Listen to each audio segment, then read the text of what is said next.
What's going on, everybody? Josh Armijo here. Hope everybody's doing good and well and stuff. I got an album review to do for you, and I'm going to be talking to you about the new album from the band Witchrist entitled The Grand Tormentor. This is released on Osmose Productions. Now, if you're not too familiar with this band, they're based out of Auckland, New Zealand, and the best way to describe the sound of this band would be a very dense, doomish, blackened style of death metal. Very, very methodical, but when the time is right, it just heads straight for the jugular and delivers some absolutely crushing death metal. I want to say they are in the same vein as their countrymen, Diocletian, another really good band from New Zealand. Just that really dense, blackened, disgusting kind of style. It's really, really good. And also, you can hear that autopsy and incantation kind of influence when it comes to their to the way some of the songs are structured and the way the vocals are. That's the kind of feeling you get when you listen to a band like this.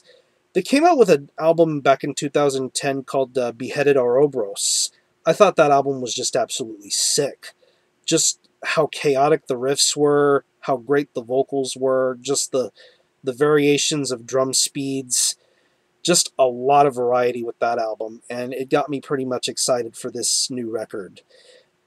It's 11 tracks, and it runs about 51.5 minutes, and I really enjoy how this album gets started. It starts off with this almost ominous kind of an instrumental intro, and then you head straight out into the track, Into the Arms of Yama. For the first 4 minutes, first 4.5 minutes of that song, you're just on this really slow, crushing, doomy kind of vibe. But then, once that's out of the way, you get straight on into the death metal. And the way this album is paced out and structured really makes it very refreshing. And really, this does make for one of the best death metal releases of this year by far. The guitar work on here is just absolutely chaotic. You get a lot of heavy riffs. The riffs sometimes kind of remind me of I want to say maybe Severed Survival, Mental Funeral era Autopsy. I really love the way that the riffs sound, especially on the track The Tomb. I just love the creativity with the guitars and just that craziness when it comes to that guitar solo on that song. It's just crazy. It's chaotic. I absolutely love that. And it's a fine guitar tone all the way throughout this record. The bass is very nice in the mix, very audible, very clean. It blends in nicely with the guitar throughout this entire record. I absolutely love and enjoy it.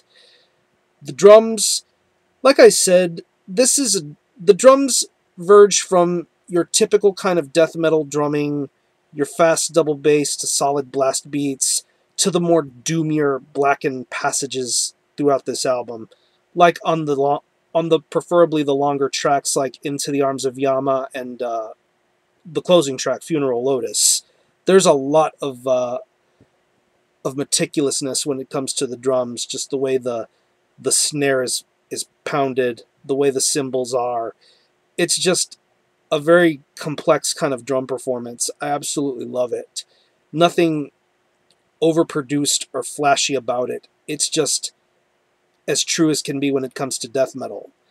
And the vocals have this almost guttural bellowing to them. Like the vocalist is telling you the story and he's commanding your attention by just how low he can get his vocals. It's a very guttural kind of a vocal tone to where it's an almost rasped kind of scream.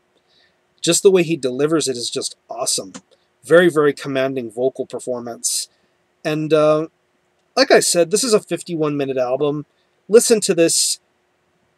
You have to listen to this with time and patience. It's not something you just throw on right away immediately thinking it's going to be a trip. This is something that you have to really make the time and patience and effort to listen to. And once you do, you'll be enthralled by just how crushing it is. This is just absolutely crushing death metal. And really, in a year that's delivered some really solid death metal, this this new album from Witchrist definitely takes the cake. This is another fantastic piece of death metal from 2012, and hopefully the ball will continue to roll on all the way to the end of the year. If I had to pick any favorite tracks, I'd have to definitely say that Into the Arms of Yama is an epic song. Meditation for Sacrifice, The Tomb, that's an amazing song. I'm loving Exile, and the closing track, Funeral Lotus. So again, the album is The Grand Tormentor by Witchchrist. This is released on Osmose Productions. Go check it out, and this gets a very strong 9 out of 10. Mandatory death metal. If you love that death metal with that doomy, blackened kind of vibe, this is definitely the album for you. So support Witchchrist, check them out. I'm going to conclude this review. Thanks a lot for watching. Thanks for checking out my channel. And until the next time, Army Ho out.